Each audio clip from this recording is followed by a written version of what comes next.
ایک پاکستانی فوج کو، اور تکلیف یہ تھی کہ یہ ساتھ چل رہے ہیں۔ اب میں آپ کو ذرا تھوڑا پیچھے لے جاؤں کہ جب ممبئی کے اٹیک ہوا، دہشت گردی کا اٹیک ہوا ممبئی میں، تو آصف زرداری نے ایک بیان دیا تھا کہ پاکستان کا جو D G I S I ہے اس کو ممبئی بھجوایا جائے۔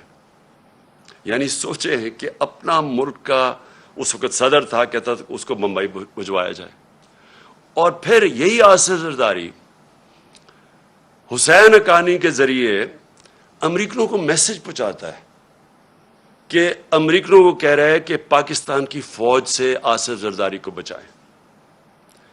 اور دوسری طرف نواز شریف، یہی جب ممبئی اٹیکس ہوئے تو اس نے نواز شریف سب سے پہلے بولا کہ وہ جو ایک لڑکا وہ کون سے گاؤں میں تھا پاکستان میں جدھر سے اٹیک ہو، اس نے کم باکر کو ایک انٹرویو دیا تھا، اور اس نے اس انٹرویو میں بتا دیا کہ وہ پاکستان سے ہے۔ یعنی پہلے ہی ایک بہت بڑا ایک پاکستان کے خلاف ایک مہم چلی ہوئی تھی، اور خاص طور پہ آئی ایس آئی اور پاکستانی فوج کو ٹارگٹ کیا جا رہا تھا۔ تو نواز شریف نے پہلے کہا یہ، پھر ڈان لیگز کیا تھی؟ ڈان لیگز کے اندر نواز شریف اس کی گورنمنٹ باقاعدہ یہ کہتی ہے کہ جو دہشت گردی ہندوستان کے خلاف ہو رہی ہے اس میں پاکستان کی آئی ایس آئی ملوث ہے، پاکستان کی فوج۔ اور نریندر مودی بار بار پاکستان کے سپہ سالار جو تب تھے جنرل رحیل، بار بار یہ کہتے تھے کہ وہ دہشت گرد ہے، دہشت گردوں کا سردار ہے، اور نواز شریف اس کو شادی پہ بلا رہا تھا، اسی نریندر مودی کو جب کھاٹمانڈو کے اندر سارک کانفرنس ہوتی ہے تو برکا دت جو ان کی لیڈنگ جرنلسٹ ہیں وہ اپنی کتاب میں لکھتی ہے کہ چھپ کے سائٹ پہ نواز شریف نریندر مودی سے میٹنگ کر رہا تھا اور اس کو یہ کہہ رہا تھا کہ میں اپنی فوج سے مجھے بچائیں، یعنی اپنی فوج سے ڈر کے۔ اب یہ وہ لوگ ہیں جو آج ہمیں کہہ رہے ہیں کہ ہم جناب غدار ہیں۔ ان لوگوں کے پیسے باہر پڑے ہیں، ان کی اربوں ڈالر باہر پڑے ہوئے ہیں، ان کی کرپشن جو یہاں سے پیسہ چوری کر کے لے کے گئے اس کے اوپر داستانیں لکھی ہوئی ہیں، بیرون ملک کتابوں میں مینشن ہے، بی بی سی کی ڈاکیومنٹری میں ان کی چوری کا مینشن ہے کہ یہاں سے چوری کر کے پیسہ باہر لے کے گئے، یہاں ان کے اوپر پتہ نہیں کتنے کرپشن کیسز ہیں۔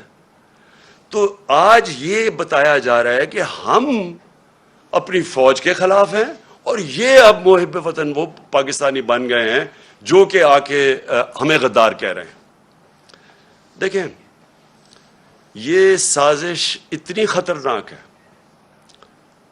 کہ اگر ایک ملک کی سب سے بڑی جماعت کو اگر آپ اس کی فوج کے سامنے کھڑا کر دیں اور ان کے اندر اختلافات پیدا کر دیں، اس سے زیادہ ملک کو نقصان کوئی چیز نہیں پہنچا سکتی۔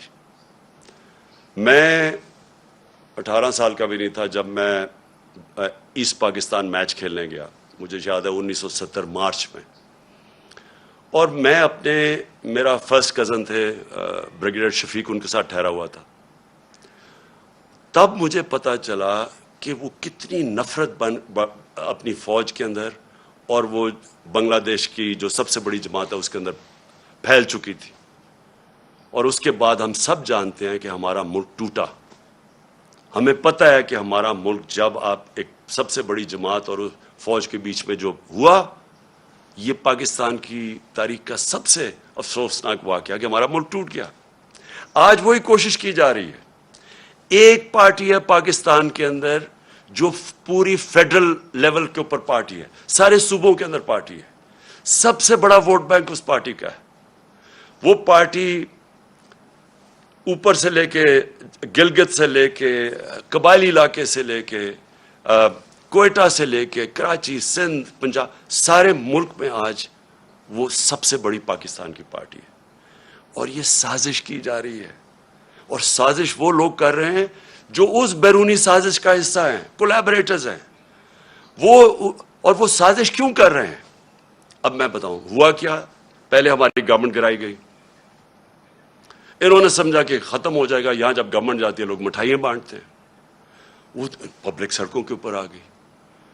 پھر ہم نے ایک پرامن احتجاج کرنا تھا 25 مئی کو، انہوں نے وہ یعنی عوام کے خلاف جو ظلم کیا ہے، یعنی کبھی اس ملک کی تاریخ میں ایسی حرکتیں نہیں ہوئی.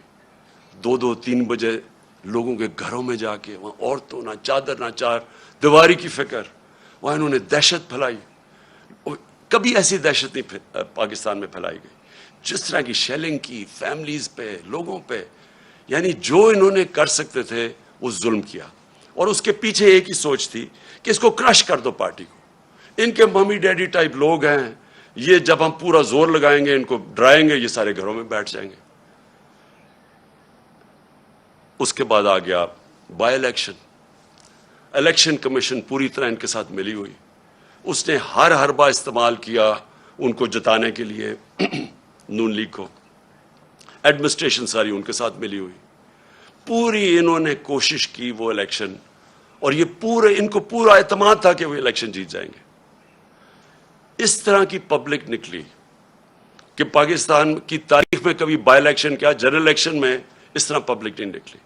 اور سارے جو منصوبے تھے ان کے فیل ہو گئے، اور یہ ساری جماعتوں نے مل کے الیکشن لڑا اور وائپ آؤٹ ہو گئی پنجاب سے. اس کے بعد اور خوف مزید آ گیا ان کو. اور اب یہ جو مرحلہ جس میں ہم اب آ رہے ہیں، یہ اب وہ مرحلہ ہے. اب یہ کیا کوشش کر رہے ہیں؟ پہلے تو یہ جو سارا پوری کیمپین کی ہوئی ہے کہ کسی طرح ہماری اور فوج کے بیچ میں ہماری لڑائی شروع ہو جائے. دوسری چیز کہ انہوں نے اب پورا پلان بنایا ہوا ہے کہ ہمیں پارٹی کو توڑنے کا. پلان کا سب سے پہلی چیز آپ کے سامنے آ گیا الیکشن کمیشن نے، جو یہ فورن فنڈنگ کیس ہے. اب فورن فنڈنگ کیس کے اندر کچھ بھی نہیں ہے. یہ صرف یہ کہنے کی کوشش کر رہے ہیں کہ بیرون ملک پاکستانی جب وہ پیسہ بھیجتے ہیں تو وہ فورن فنڈنگ ہے. وہ پارٹی جس کی پاکستان کی تاریخ میں پہلی دفعہ جس نے ایک باقاعدہ پولیٹیکل فنڈ ریزنگ کی ہے، جس کا کوئی اس ملک کے اندر کوئی نہ کبھی کسی نے پہلے کی، اور نہ یہ وہ پارٹیز جن کے سربراہوں کو لوگ کرپٹ سمجھتے ہیں، وہ کبھی فنڈ ریزنگ نہیں کر سکتی. تو وہ پارٹی جس نے پولیٹیکل فنڈ ریزنگ کی، جس پارٹی نے باقاعدہ 40,000 ڈونرز کے نام دیے ہوئے 2012 میں، 40,000 لوگ، وہ لوگ خود کال کر کے کہتے ہیں کہ ہاں ہم ڈونر ہیں. ان میں سے کئی لوگوں کو انہوں نے بتا دیا کہ جی کوئی فورن نیشنل وغیرہ، جو ان کو کئی پاکستانیوں کو بنا دیا کہ جی یہ تو غیر ملکی ہیں. وہ پارٹی جس نے فنڈ ریزنگ کی، جس کی ساری آڈٹ رپورٹس ہیں، جس کی ایک ایک چیز ہمارے سامنے ہم نے ان کو الیکشن کمیشن کو دی ہے، اس پارٹی کے اوپر سارا نزلہ گر رہا ہے. اور میں بار بار کہتا جا رہا ہوں کہ ہم 4-5 سال سے کہہ رہے ہیں، بلکہ عدالت بھی کہے ان کو بیٹھی ہے کہ ان پارٹیز کی اکٹھی، اگر آپ نے آڈٹ کرنا ہے فنڈ ریزنگ تو اکٹھی کریں. میں صرف اس لیے کہہ رہا تھا، میں کیوں چاہتا ہوں کہ اکٹھی ہو، کیونکہ مجھے پتا ہے ہم نے کیسا پیسہ اکٹھا کیا ہے. مجھے پتا ہے کہ ہم نے کیونکہ لوگوں نے ہمیں پیسے دیے ہوئے تھے، ہم نے اپنی ساری آڈٹ رپورٹس، پوری ہماری بکس تیار ہے. مجھے اتنا بھی پتا ہے کہ ان دو پارٹیز کے پاس کچھ بھی نہیں ہے، نہ ان کے پاس کسی نے ان کو پیسے دیے آج تک، نہ کوئی پیسے دے گا ان کو، نہ ان کے پاس کوئی آڈٹ رپورٹس ہیں، نہ ان کے پاس کوئی بکس ہیں، نہ ان کے پاس کوئی ڈونر بیس ہے. یعنی کدھر سے پیسہ آیا ان کے پاس؟ یہی الیکشن کمیشن عدالت کے آرڈر کے باوجود انہوں نے صرف تحریک انصاف کو کٹہرے میں کھڑا کیا ہوا، اور اتنی جھوٹی رپورٹ بنائی ہے، ایسی چیزیں اس رپورٹ میں لکھی ہیں جو جس دن میں چیلنج کرتا ہوں، جس دن اس کے اوپر صحیح معنی میں عدالت کے اندر یہ تفتیش ہوگی، میں یہ چیلنج کرتا ہوں کہ پاکستان میں یہ ثابت ہوگا کہ ایک پارٹی نے اس ملک کے اندر صحیح معنی میں پیسے اکٹھے کیے ہیں جو پولیٹیکل فنڈ ریزنگ ہوتی ہے.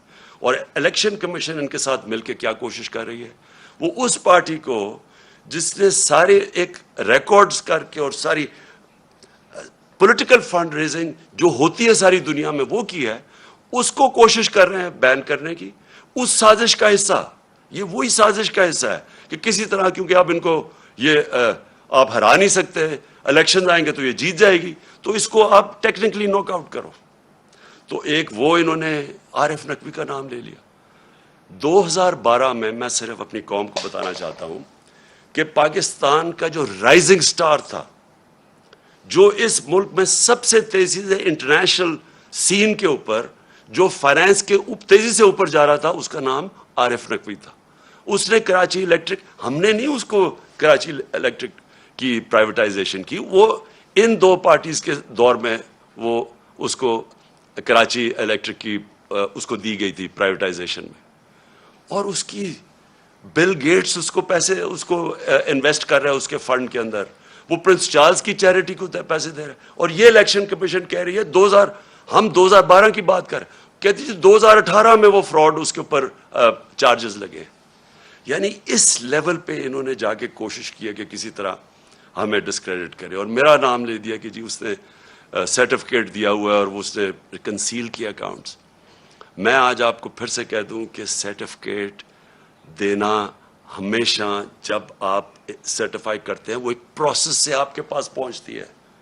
میں بکس نہیں پڑھ کے سرٹیفائی کرتا، وہ پہلے شروع ہوتا ہے نیچے سے، ہماری فائنانس ڈپارٹمنٹ کرتی ہے، وہ پھر بیٹھتی ہے آڈیٹرز کے ساتھ، ان کے ساتھ کتابیں ریکنسائل کرتی ہے، وہ پھر جاتی ہے پارٹی کی مینجمنٹ کمیٹی میں، وہ مینجمنٹ کمیٹی جب کلیئر کرتی ہے تو وہ میرے پاس آتی ہے، تو میں دستخط ان کے کہنے پہ کہتا ہوں to the best of my ability. میں سرٹیفائی، میں نے وہ کتابیں نہیں دیکھی ہوتی، جبکہ میں اپنے جو اثاثے ڈکلیئر کرتا ہوں تو وہ میں ایفیڈیوٹ دیتا ہوں کیونکہ میں دیکھ کے کرتا ہوں. تو اس کے اوپر یہ کوشش کر رہے ہیں ڈسکوالیفائی کرنے کی. ایک یہ ان کا طریقہ ہے. دوسرا یہ توشہ خانہ کیس ہے. میں پھر اپنی قوم کے سامنے ایک اور چیز کہتا ہوں، ساروں کا جو اس ملک کے پرائم منسٹرز اور پریزیڈنٹ بنے ہیں، جو اس ملک کے اندر بڑے بڑے عہدوں پہ رہے ہیں، سب کو تحفے ملتے ہیں، آرمی چیف کو ملتے ہیں، سب کو ملتے ہیں. ساروں کو انویسٹیگیٹ کریں کہ کیا لیگلی جو بھی انہوں نے کام کیا ہے قانون کے دائرے میں کیا ہے یا کوئی چیز غیر قانونی کی ہے. میں آج پھر آپ کو کہتا ہوں جس دن یہ ہوگا ساری چیزیں میں نے قانون کے بیچ میں کی ہیں، اور مجھے پتا ہے کہ کن کو انہوں نے قانون کے دائرے میں نہیں رہ کے کی. آصف زرداری نے 3 گاڑیاں لی ہیں وہاں سے توشہ خانہ سے، جو کہ آپ نہیں لے سکتے. مجھے بھی ایک گاڑی ملی تھی، آپ گاڑی توشہ خانہ سے نہیں نکال سکتے. آصف زرداری نے 3 مہنگی گاڑیاں اور نواز شریف نے 1 لی ہے، اور یہ بالکل غیر قانونی ہے. تو میں یہ چاہتا ہوں کہ اس کے اوپر بھی آئے. یہ 2 چیزیں ہیں کوشش کر رہے ہیں مجھے ڈسکوالیفائی کرنے کی، اور ایک تیسری بھی چیز کر رہے ہیں، اور جس کی اب آپ کے سامنے یہ آنے والا ہے، اب یہ فیز آنے والا ہے. اب ان کی کوشش یہ ہے کہ کسی طرح عمران خان کی کردار کشی کی جائے، کیونکہ ایک طریقہ پارٹی کو ختم کرنے کا یا پارٹی کو ڈسکوالیفائی کرو وہ مشکل ہے، دوسرا ہے کہ عمران خان کے اوپر کردار کشی کرو اور کسی نہ کسی طرح پھنساؤ کسی کیس میں. اور کردار کشی کے لیے ان کو پتہ ہے کہ کون سے میڈیا ہاؤسز ان کے ساتھ پوری طرح تعاون کریں گے، اور ان کو شک تھا، یہ جو ARY کے اوپر انہوں نے ایکشن لیا ہے، مجھے یہ اسی پلان کا حصہ ہے کہ کوئی چینل جو میرا موقف رکھے گی اس کو بند کر دو، یوٹیوبرز جو میرا موقف رکھیں گے ان کے منہ بند کر دو، خوف اتنا پھیلا دو کہ کوئی میرا موقف ہی نہ رکھے. اور وہ جو چینلز ہیں جو کہ جن کے اوپر ہمیں پتہ ہے کہ پیسہ چلتا ہے، اور ان کو پوری طرح میری کردار کشی پہ استعمال کیا جائے. اور یہ ان کا پلان ہے. اب یہ پلان شروع ہو رہا ہے، یہ جو ARY سے ہوا ہے یہ اس پلان کا حصہ ہے.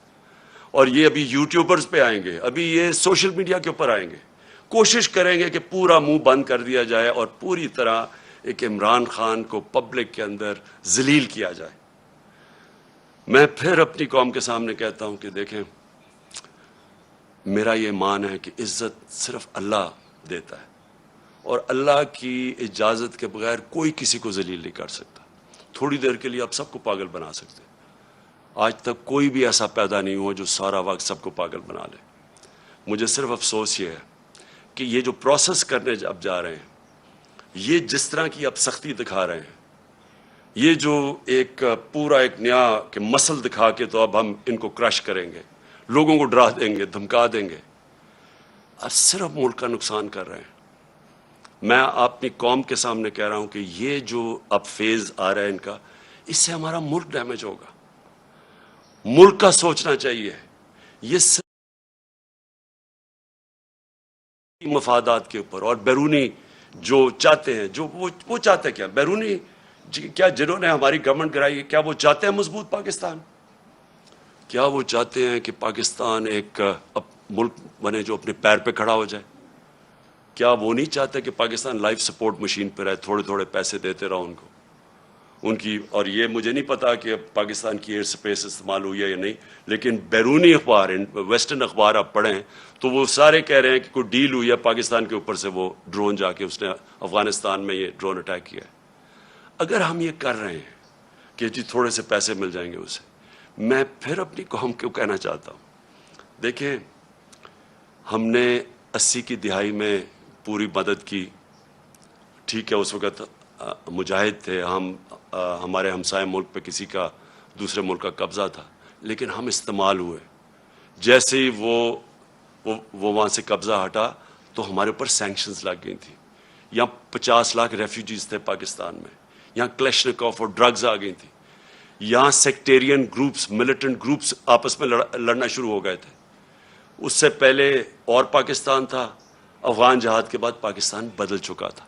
پھر ہم نے ان کی مدد کی، اور سب کو پتا ہے کہ جب وار آن ٹیرر میں دھمکی ملی اور ہم نے ان کی مدد کی، کیا ملا پاکستان کو؟ اسے $20 ارب ملا۔ تو جو نقصان پاکستان کا ہوا، جو 80,000 لوگ ہمارے قربان کیے گئے، جو ہمارے فوجیوں نے شہادتیں دیں، تو کس لیے ہم نے کیا؟ ہمیں تب بھی یہی استعمال کیا گیا، دھمکی ملی، ہمارے گھٹنے گوڑوں میں جان ہی نہیں تھی کہ کھڑے ہو کے ہم ایک خوددار قوم کی طرح ان کا فیس کرتے۔ ہم پھر جھک گئے اور بڑی بھاری قیمت قوم نے ادا کی اس کی۔ چھوٹی سے ایلیٹ ہے جن کو وہ جو پیسہ آتا ہے وہ باہر بھجوا دیتے تھے، ان کے بینک اکاؤنٹس بڑھتے رہے، لیکن قوم کو تو نقصان ہوا۔ ابھی بھی مجھے خطرہ ہے کہ اگر ہم یہ تھوڑے سے ڈالرز کے لیے اس ایجنڈے کا حصہ بھی بن جائے اور وہ اس ایجنڈے سے ہم پھر کسی کانفلکٹ میں پھنس جائیں، کسی قسم کے انتشار میں پھنس جائے ہمارا ملک، تو آخر میں ہمیں ماضی سے پتہ ہے کہ فائدہ تھوڑا ہوتا ہے، نقصان بہت زیادہ ہوتا ہے۔ اور ابھی بھی میں یہ آج ضرور کہنا چاہتا ہوں کہ یہ جو ہم دیکھ رہے ہیں ٹی ٹی پی کی ایکٹیویٹیز پختونخوا میں، اور ہم دیکھ رہے ہیں انہوں نے ٹارگٹ کر رہے ہیں، میرے کئی تحریک انصاف کے وزیر اور میرے ایم پیز مجھے بتا رہے ہیں کہ ان کو دھمکیاں آ رہی ہیں اب ٹی ٹی پی کی طرف سے۔ میں اس کے اوپر بھی مجھے حیرت ہے کہ ان دنوں میں تو جب ٹی ٹی پی ایکٹیو تھی تو وہ تو یہ کہتی تھی کہ جو امریکہ کے کولیبریٹرز ہیں ہم ان کے خلاف ہیں، اس لیے ہم اٹیک کر رہے ہیں۔ تو یہاں تو وہ گورنمنٹ ہے جو ایک آزاد پاکستان چاہتی ہے، تو اس کو کیوں ٹارگٹ کیا جا رہا ہے؟ مجھے اس میں بھی ایک سازش نظر آ رہی ہے۔ میں سمجھتا ہوں یہ بھی ایک سازش کے تحت گیم چل رہی ہے ہماری پارٹی کو کمزور کرنے کے لیے، اور وہ جو ایک بیرونی سازش وہ چاہتے ہیں کہ کمزور ہماری پارٹی جتنی کمزور ہو، اس کے بعد ان کے لیے آسان ہوگا ملک کو کنٹرول کرنا۔ تو میں اور پھر آتا ہوں شہباز گل کے اوپر۔ دیکھیں شہباز گل نے جو کہا، اور اگر وہ قانون کے خلاف تھا تو بڑا آسان ہے، اس کا ہمارا آئین ملک کا، ہمارا قانون ایک پروسیجر بتاتا ہے کہ اس کے اوپر چارج لگائیں، اس کو موقع ملے عدالت میں جا کے اپنی صفائی پیش کرنے کا، اور کیا اس نے کس کانٹیکس میں کہا، کیا کہا، اسے ہر انسان کو ہر دنیا کی قانون کا نظام اس کو موقع دیتا ہے اپنی صفائی پیش کرنے۔ لیکن جو یہ ہوا، اس کی گاڑی کو شیشے توڑ دیے، اس کو جس طرح اٹھایا، اس کے ڈرائیور کو مارا گیا، پتہ ہی نہیں کدھر غائب ہو گیا وہ، ہم ڈھونڈتے پھر رہے ہیں، پتہ چلوا رہے ہیں کہ جی وہ کدھر جی گیا۔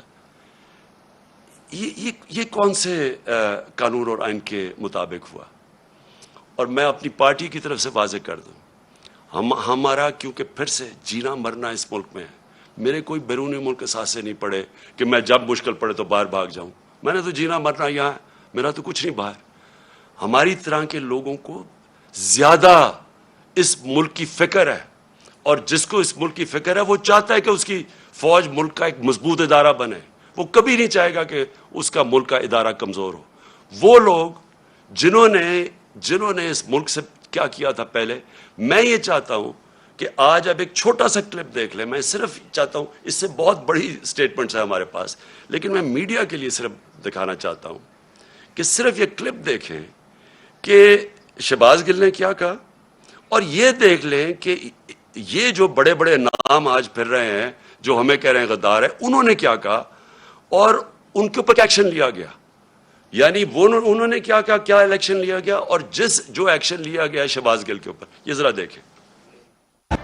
قمر جاوید باجوہ صاحب, آپ نے ہماری اچھی بھلی چلتی حکومت کو رخصت کروایا, ججوں سے زور زبردستی سے فیصلے آپ نے لکھوا کہ ملک توڑنے والے فوجی جرنیل ان کی لاشوں کو پاکستان کے جھنڈوں میں لپیٹ کر ان کو دفنایا گیا. رکھو کراچی کے بہن بھائیوں, ایک یا دو افراد ادارہ نہیں ہوا کرتے.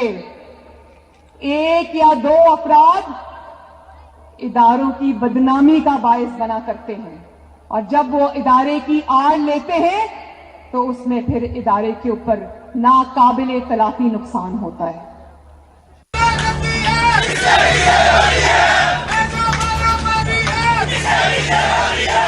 تو ہماری کردار کشی کرنا چھوڑ دو. اگر ہم نے آپ کی شروع کی تو پتہ نہیں پاکستان بننے سے آج تک کتنے جنرلوں کی شروع ہو جائے گی. بیٹی بھائی وہ ایکیوزڈ ہیں, ان کی لسٹ لے کے جس نے ہم نے پریس کانفرنس کی تو آپ کی اینٹ سے اینٹ بڑھ جائے گی. اسرائیل کے وظیفوں پہ پلنے والے جرنیلوں, ریٹائرڈ جرنیلوں, اپنے حدود میں رہو. کام کی ہڈیوں سے گوشت تک جو ہے انہوں نے نچوڑ لیا ہے اور اتار لیا ہے. ابھی نندن کی کیا بات کرتے ہیں. چیف آف آرمی اسٹاف تشریف لائے, پیر کانپ رہے تھے, پسینے ماتھے پہ تھے. شاہ محمود صاحب نے کہا کہ خدا کا واسطہ ہے اب اس کو واپس جانے دیں, چونکہ 9 بجے رات کو ہندوستان پاکستان پہ اٹیک کر رہا ہے. وہ کوئی ہندوستان نے اٹیک نہیں کرنا تھا, کچھ نہیں ہونا تھا, صرف گھٹنے ٹیک کے. اب تو میں چاہتا تھا کہ آپ خود یہ سن لیں, اس سے بہت زیادہ کلپس ہمارے پاس ہیں, اور میں اس لیے چاہتا تھا کہ آپ یہ سارے سن لیں کہ ان کے اگینسٹ کیوں کوئی ایکشن نہیں لیا گیا. یہ تو کلپس ابھی اویلیبل ہیں. کیا ان کے اوپر, اور ان کے اوپر تو ایکشن پہلے بھی لینا چاہیے.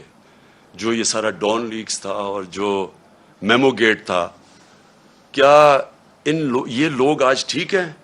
اور ہم وہ پارٹی جس نے آج تک صرف اپنے ملک کا سوچا ہے, جس نے اس ساری جو جد و جہد ہماری ہوئی ہے, آپ یقین کریں کہ اگر کوئی بھی, جس طرح ہم نے یہ مشکل وقت سے گزرے ہیں, جو ہمارے اوپر مشکلیں گزری ہیں, میں آج آپ کو کہتا ہوں کہ ہم نے ہر وقت صرف اور صرف پاکستان کا سوچا ہے. ہمارے پاس اس وقت اسٹریٹ پاور ہے, ہم سارے پاکستان کو بند کر سکتے ہیں. ہمیں صرف کہ ملک کے معاشی حالات آج ایسے ہیں کہ ہمیں اپنے ملک کی فکر کرنی چاہیے, اور اس لیے ہر چیز, مظاہرے بھی کرتے ہیں تو پرامن. صرف 25 مئی کو ہمارا پرامن مظاہرہ تھا جب انہوں نے ہمارے پر انتہا کا ظلم کیا. آج تک کوئی ایک بتایا کہ ہم نے اپنے ملک میں کوئی توڑ پھوڑ کی, کوئی ہم نے اپنے ملک کو نقصان پہنچانے کی کوشش کی. جبکہ یہ وہ لوگ ہیں جنہوں نے اور جو چیزیں چھوڑے, جو انہوں نے اس ملک کو لوٹ کے باہر پیسہ لے کے گئے ہیں, یہ کیسے محب وطن ہو گئے. تو میں آخر میں میں صرف یہ چاہتا ہوں کہ یہ جو کوششیں ہو رہی ہیں سازش کر کے ایک ملک کی سب سے بڑی جماعت کو توڑنے کی, ہمارے لوگوں کو توڑنے کی بھی کوشش کی جا رہی ہے, اور کہ الیکشن میں کسی طرح یہ اتنے کمزور ہو جائیں کہ جب یہ الیکشن ہو, اور الیکشن کی پلاننگ کر رہے ہیں کہ یہ اتنے کمزور ہو جائیں اور پھر نواز شریف آئے وہاں سے انگلینڈ سے, اور اس کے بعد کہیں کہ جی دیکھیں عمران خان کو بھی ڈسکوالیفائی ہو سکتا ہے اور وہ بھی ہو سکتا ہے, ہم دونوں کو ایک ملا دیں, اور اس کے بعد یہ پھر وہی اسی الیکشن کے ذریعے الیکشن کروائیں. یہ گیم ہے بیسکلی کہ کسی طرح ہمیں چھوٹا کر کے کٹ ٹو سائز کریں. میرا اگلا سوال یہ ہے, جو بھی یہ پلاننگ کر رہے ہیں, کیا یہ پاکستان کے لیے بہتر ہے؟ کیا پاکستان اس میں سے اس دلدل سے نکلائے گا؟ پاکستان کو تو اس وقت سب سے زیادہ ضرورت پولیٹیکل سٹیبلٹی کی ہے, کہ ایک تکڑی گورنمنٹ آئے, سٹیبل گورنمنٹ عوام کی پاور سے, جو پھر اس ملک کو اس دلدل سے نکال سکے. کیا اس میں یہ جو پلان بن رہا ہے, کیا اس میں پاکستان میں پولیٹیکل سٹیبلٹی آ جائے گی؟ اور جو بھی یہ پلان بنا رہا ہے, کیا اس کو اپنی ذات کا سوچ رہا ہے یا ملک کا سوچ رہا ہے؟ یہ صرف تھوڑے سے لوگ اپنی ذاتی مفادات کے لیے اس ملک کو ادھر لے کے جا رہے ہیں, اور مجھے افسوس سے کہنا پڑتا ہے کہ خدا نہ خواستہ یہ ادھر نہ چلا جائے کہ ہم سب کے لیے اس کو نکالنے کے لیے اپنی اور نیشنل سیکیورٹی کمپرومائز کر دیں. ابھی بھی مجھے خطرہ یہ ہے کہ ابھی بھی ہم کوئی ایسے فیصلے نہ کر لیں جس سے ہماری نیشنل سیکیورٹی کمپرومائز ہو. صرف ایک راستہ ہے آج، اگر ہم نے اس سے نکلنا ہے صرف ایک راستہ ہے، اور وہ ہے صاف اور شفاف الیکشن. اگر ملک کو ہم نے اس مشکل سے نکالنا ہے، اس کے علاوہ صاف اور شفاف الیکشن کے علاوہ جو اور راستہ لیں گے ملک مزید اور نیچے جاتا رہے گا. جس طرح کی مہنگائی آج ہے، جس طرح کے لوگوں کے حالات ہیں، جس طرح کے بجلی کے بل ہیں، ہر چیز مہنگی اور ابھی مزید اور مہنگی ہوگی کیونکہ ڈیویلیویشن جو ہوئی ہے، یہ ساروں سے عوام کے اوپر بوجھ بڑھتا جائے گا. اور پھر سے آخر میں صرف صاف اور شفاف الیکشن سے ہم اس سے نکل سکتے ہیں.